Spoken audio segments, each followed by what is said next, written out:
Well, good afternoon. I appreciate you for being here today.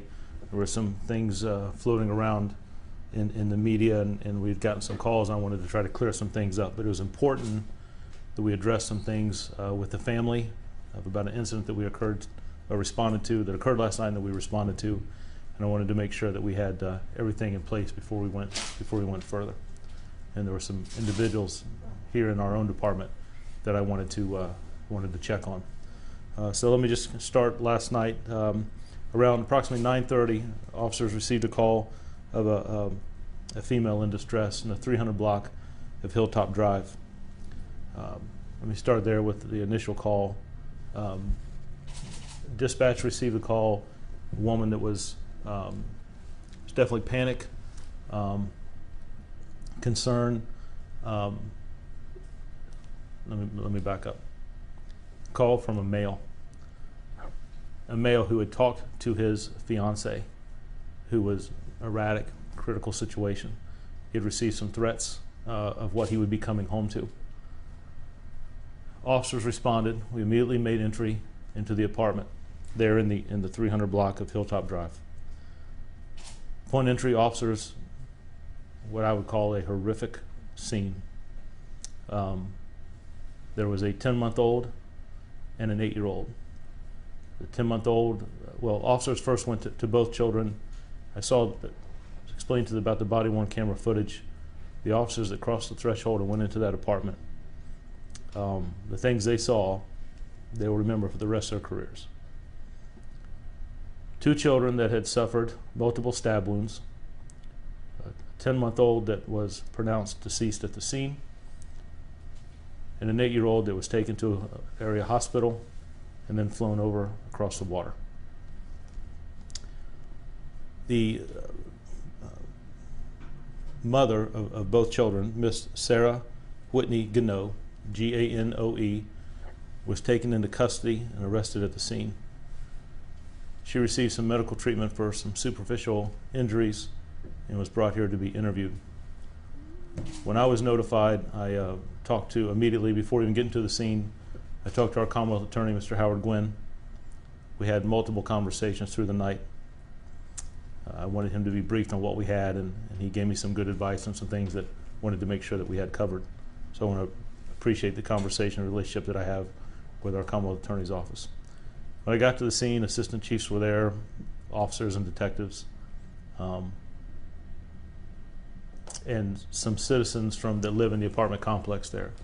It's a pretty quiet neighborhood. We don't have a lot of calls for service in that area, but several citizens saw the police presence and were concerned. At this point, the crime scene was established. Forensics was notified. They responded and began to process a very difficult crime scene. Individuals were talked to in the community, and of course the interview took place of Ms. Ganoe back here at headquarters. The father of the deceased arrived at the scene, and he had some family members there with him. We're talking with them now. And the father of the 8-year-old is not in the state currently. Zell Howard, the 10-month-old, lost his life. When the officers responded to both children, they immediately gave aid, trying to talk to both children, to calm them, to reassure them. The compassion they showed was impeccable. Their professionalism, I could not be more proud of and impressed. We talk about health and wellness as 21st century policing, the health and wellness of our officers, how they perform in those critical, stressful situations, whether they're involved or what they see or experience. The paramedics that responded, the forensic technicians and the officers, dispatchers who took the initial call and tried to get as much information and dealt with questions from our own officers back and forth about what they'd be walking into. It was a very, very highly stressful situation. And I cannot be more impressed with the way the officers handled that situation. Again, the paramedics and dispatchers. This morning I met with the assistant chiefs. We had a meeting in this room and talked about some things that will be going forward. There's about 10 to 12 officers that I will mandate. We've already made contact with our department psychologist. It's important. I care about them. I want to make sure that they're okay. And then, of course, we have our CISM that will reach out to every officer that was there, but there's about 12 or 15 that I need to make sure, just because of what they saw and experienced. Officers that have husbands and wives and children of their own. My plan over the next 48 hours is to do a walk in the neighborhood. I also want to talk to the residents who live in that community. I want to make sure that they're okay, children that may live there, families that live there, just to let them know. I'm not seeking, the purpose of that walk will not be to seek information about what happened. It'll be to make sure that they're okay and let that community know that they matter to me, to this department. We also reached out and notified schools. I wanted the school where our 8-year-old to be notified, the principal as well. We have made those contacts. My plan, I met with the detectives this morning. Most of them have been up through the night, have not gone home, and kind of got a brief, kind of put together some history. I'm not going to go too much into that. We'll tell you that we have been to that apartment in the past.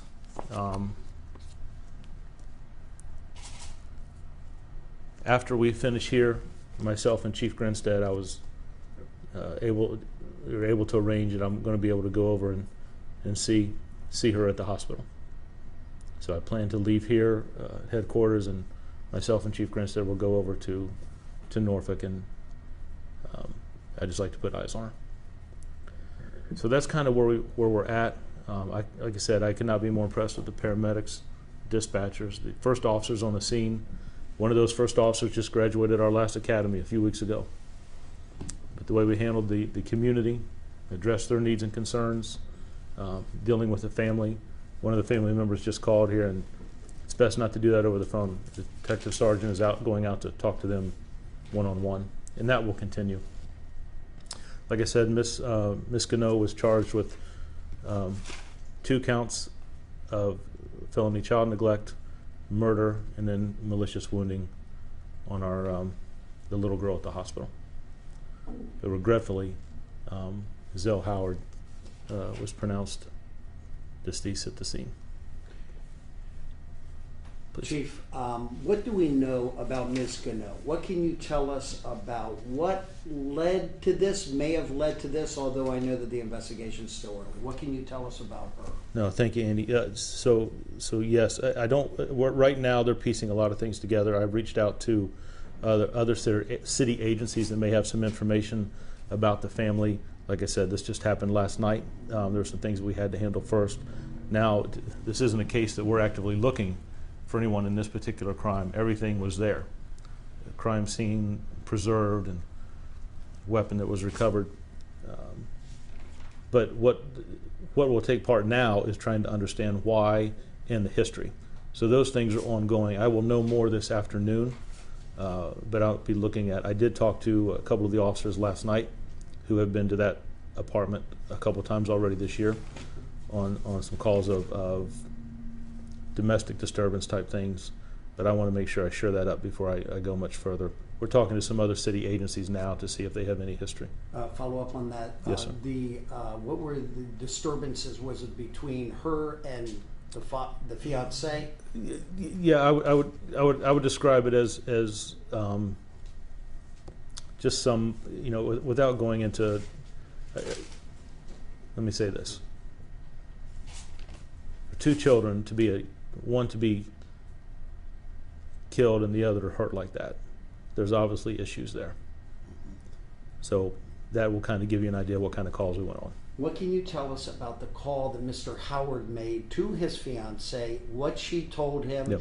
and tell us as much as you can about that Yep. call that you got from him? So without going too much and hurting the case, like I said, I did talk to the Commonwealth Attorney last night. He was contacted by his wife through text message. She described a scene that he would see when he came home. Before he got there, he called and talked to a dispatcher. I will tell you that most of that is recorded on that phone conversation. It was very hysteric. and I thought the dispatcher did an amazing job as she tried to calm, ascertain as much information as she could, and then dispatch officers. But he made the phone call before he had gotten into the apartment and even saw what officers saw. It was a text message he received from his wife that prompted him to contact the police Let department. me make sure I'm sure about this. It was a text message that he received, Yes. and you had referred to him as wife, her You know as what, I wife, should- as fiance. Fiance. They are not married at this time, but living together, and have Zell Howard as their child in common. Right, and they obviously had had issues in the past, and that had led to calls to a dispatch to come out. We need help. Come on out here. in the past. So let me just say, so without hurting any integrity of the case, officers have been to that residence before on domestic, disorderly type calls, some calls of we need assistance, and that's really all I can say at this point. I think we can kind of gather what they were doing there. Have there been previous calls of those children being hurt or abused in any other way? We're reaching out to some other city agencies to take a look at that. I don't want to comment on that and get that wrong. That's one of the things that the detectives are working on this morning and this afternoon with other city agencies in our city. And I know you said the officers were going to be getting, or you were going to be meeting with some of those officers. Are they going to be going through, I don't remember the name off the top of my head, but that therapeutic or therapy kind of thing? Officer wellness is very important to me. When we talked this morning, I asked for the names of every officer that went through the threshold into that scene. I also, I'll be reaching out to the fire department, to the 2 paramedics, and offering the same from the officer who rode in the ambulance with Zell, or with his sister, to the hospital, to the forensic technicians that processed that scene for hours. How long were officers there at the house? The call came in around 9:30. I got there around 10. I probably left about a little after 12:30, and I would say officers were there probably well into 2 to 3 this morning.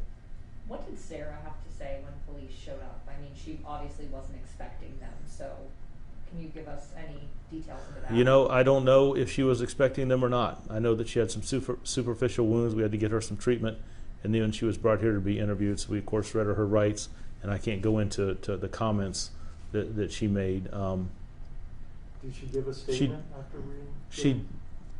She did talk with detectives, and I can tell you in the text message, and all that would be part of the evidence, but she did describe to her fiance what he would be coming home to. Did the weapon that she used, can you go into detail? What was it, a kitchen knife? Was it? No, it was a smaller, about a 2.5 inch pocket knife type weapon.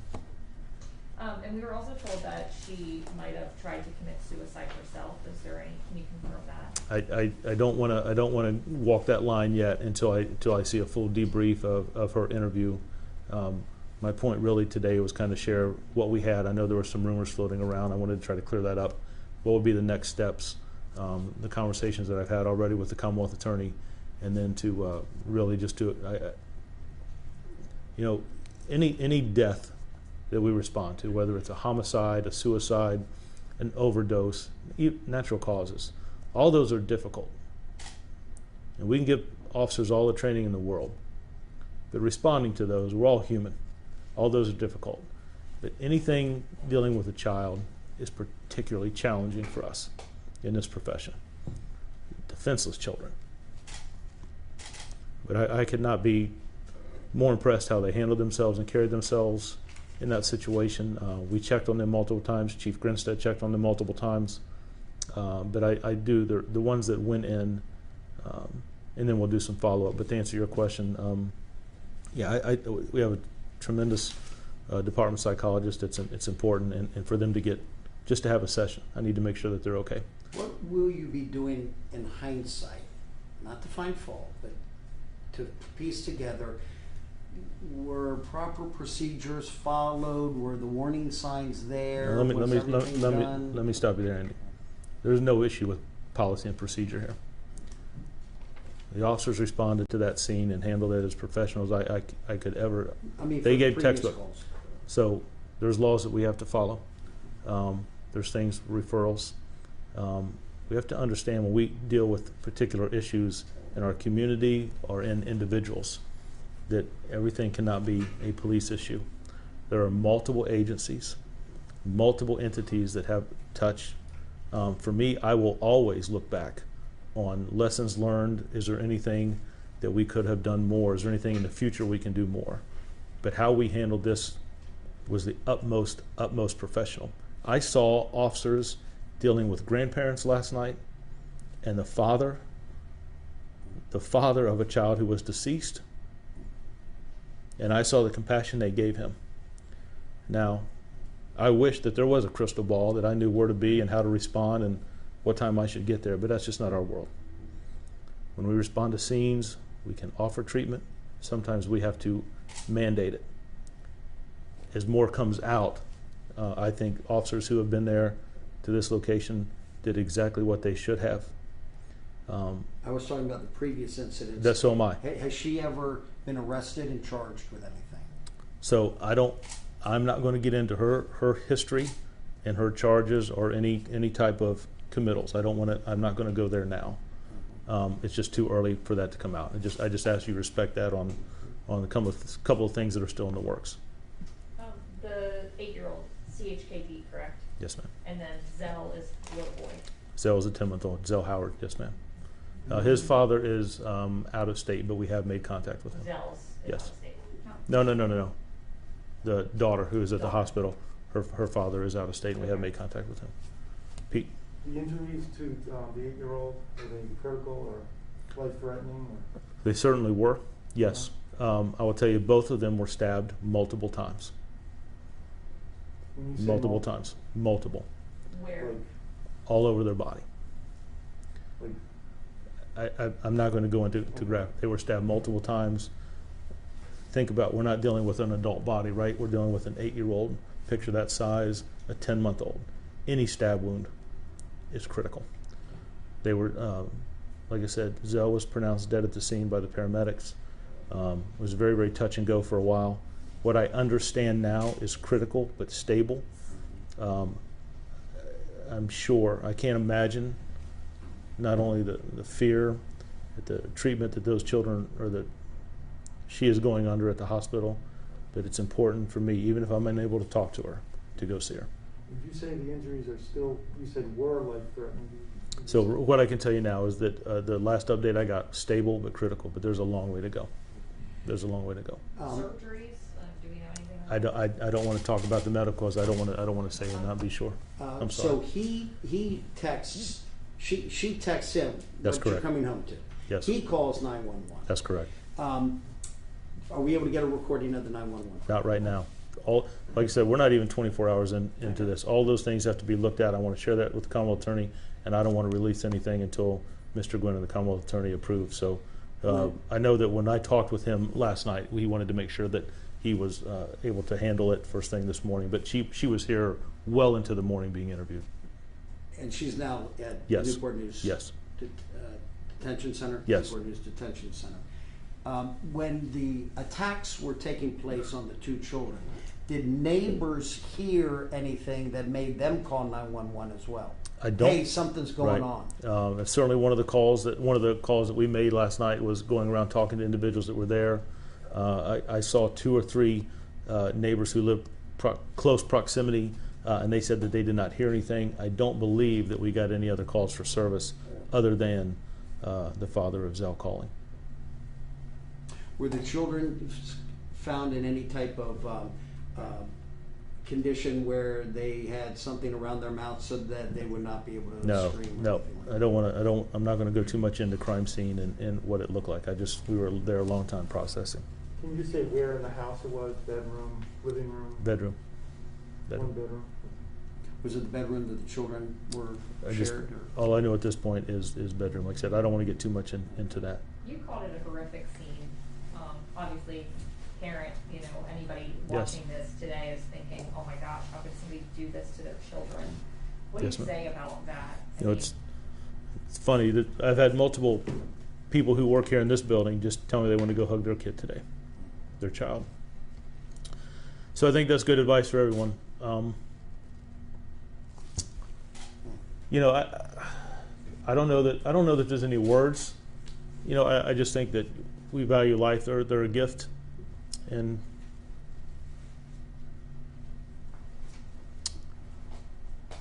yeah, maybe we all just take a step back and take a breath.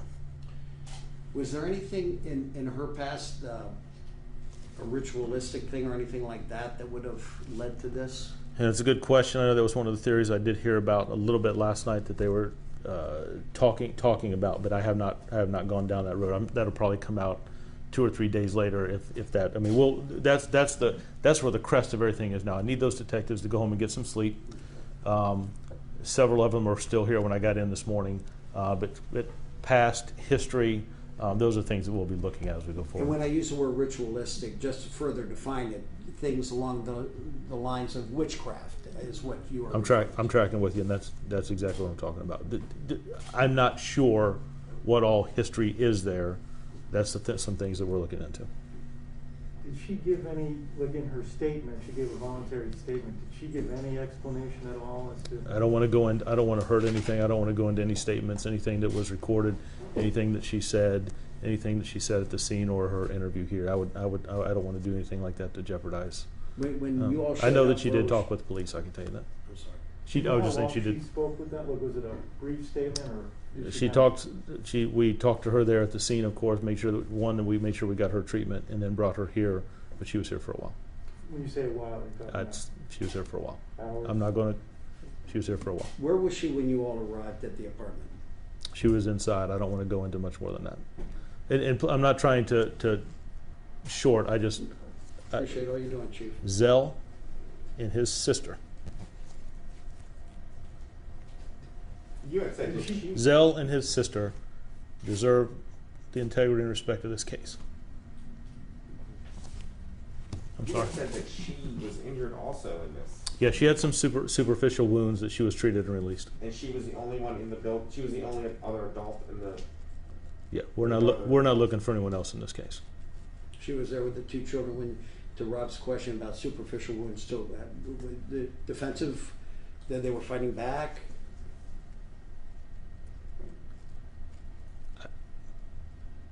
There's a 10-year-old and an 8-year-old and their mother. Did she confess, like I know you have the evidence, you have the text messages, but did she say yes? Did she confess to it? So I talked to the Commonwealth attorney last night. We had a very clear understanding. We take our direction on what's released and not released and comments. I'm not going to comment. I cannot and will not jeopardize this case by any comments that she made during the interview or at the scene. I cannot do that. That will all come out through the investigation. I will not do that. My respect for Mr. Gwynn, the Commonwealth attorney, and what they do. I can't do that. But you have acknowledged that we do have the evidence of the text of what she Yes. sent to the We do have- fiancé. we do have hey, evidence. this is what you're coming home to, and it's really Yes. bad. That prompted him, I believe wholeheartedly, that prompted him to make the call to the police department before he even got home. Okay? Does anybody else have anything? Chief, thank you. No, thank you. Just one more time, the name of the spelling of Sarah, Oh, yes, sir. I apologize. Sarah Gano, Ganoe, and I pray that I'm pronouncing that correctly. Like I said, Zell Howard was Z-E-L-L. Zell. Yes. HOWARD. Yes, sir. Yes, sir. And the 8-year-old, we're not reporting her name, but they were step-brother and step-sister. They are. Yes, that's correct. Same mother, different fathers. So she's at the Newport News City Jail now? She wa- she wa- I called down there and they said, oh no, we don't. She was just booked, so we have a booking better now. Yeah, she was. We had. Remember, she had to get treatment and released, and then brought here and interviewed. So all that took a while. Like I said, it was when I got here this morning, she was still here. What time was that? Early this morning. I'm not punching a clock yet, Peter. Help me out a little bit. What But, time was she arrested? So she was taken into custody immediately when officers responded. Okay. Then, of course, detectives were called to the scene, but we wanted to make sure, like I said, she had first priority was the 2 children to get her treatment, and the officer that rode with little girl to the hospital. I just cannot be more impressed. She doesn't have any other children, does she? That I know of, I don't know at this There point. were, I mean, There were no other children there. no other children in the house. And like I said, there's some of the questions you asked, they're very good questions. I just don't have all the answers. But there are some things floating around out there that I just wanted to be open and transparent as much as I could to share with you what I can. But there's still a lot of work, to do. She was the only adult in the house at the time, right? When we entered, I mean, yeah. yes, Okay. yes. Okay. Yeah. Good. Thank Chief, you all. thank you. As always, your transparency is Thank you, very sir. appreciated.